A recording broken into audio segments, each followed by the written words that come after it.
There are a lot of questions about how James Harden and Russell Westbrook will fit together. Daryl Morey built this roster, but guess who gets to make it work? Mike DAntoni. Here he is on the Woj Pod discussing how he will adjust to this new superstar duo.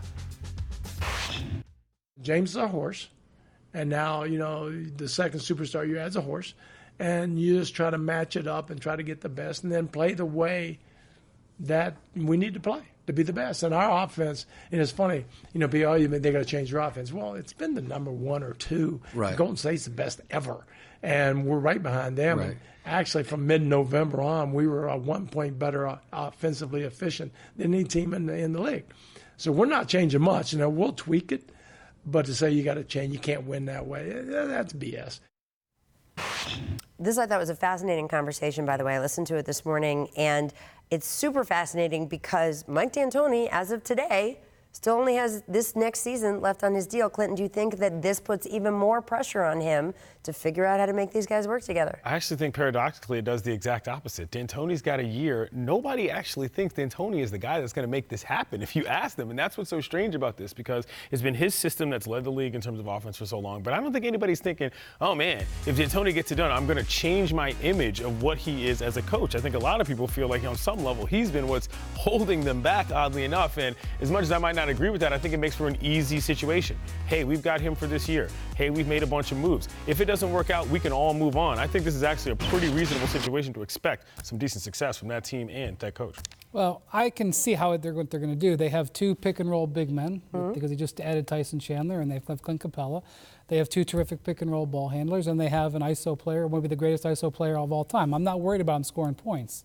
What I am worried about is when we get into the playoffs, which everybody seems to forget it changes.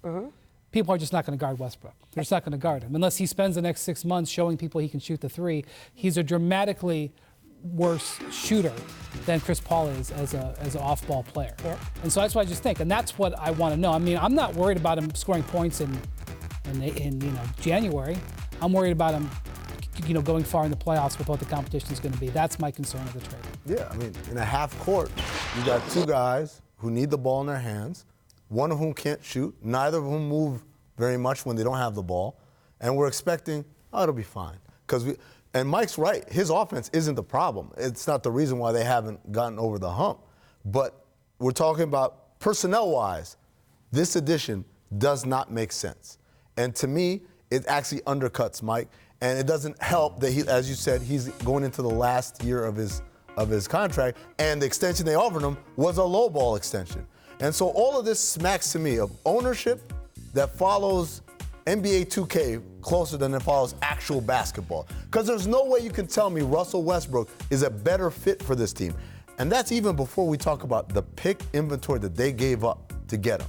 That's the more damning part. There's an age. The age thing is what I've been told, and certainly, again, listening today, it sounded like was part of their thinking. They are the highest usage rate players in the entire league, though. Ever. Not just in the entire ever. In the history of basketball. These are incredibly high usage players. I actually think Westbrook with the Rockets offense will be great.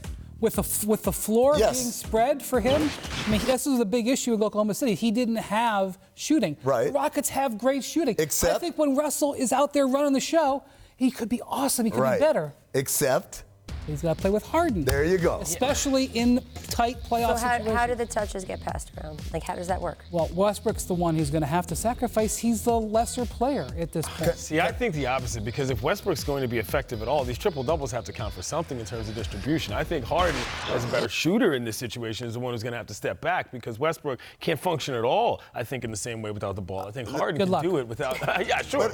Good luck either way. Good luck either way. But I'm with Clint on this one. One guy can shoot, the other guy can't. Neither of them move a lot without the ball. The offense doesn't call for a lot of off-ball motion either. So if that's the case, I'm going to put the ball in the hands of the lesser shooter because at least I know the defense says we can't leave James. If you flip-flop, and you're right, Harden is way better than Westbrook. And it's criminal that we don't mention that enough. We make it seem like they're peers. They're not. What happened to the last two star off-ball shooters that play with Westbrook?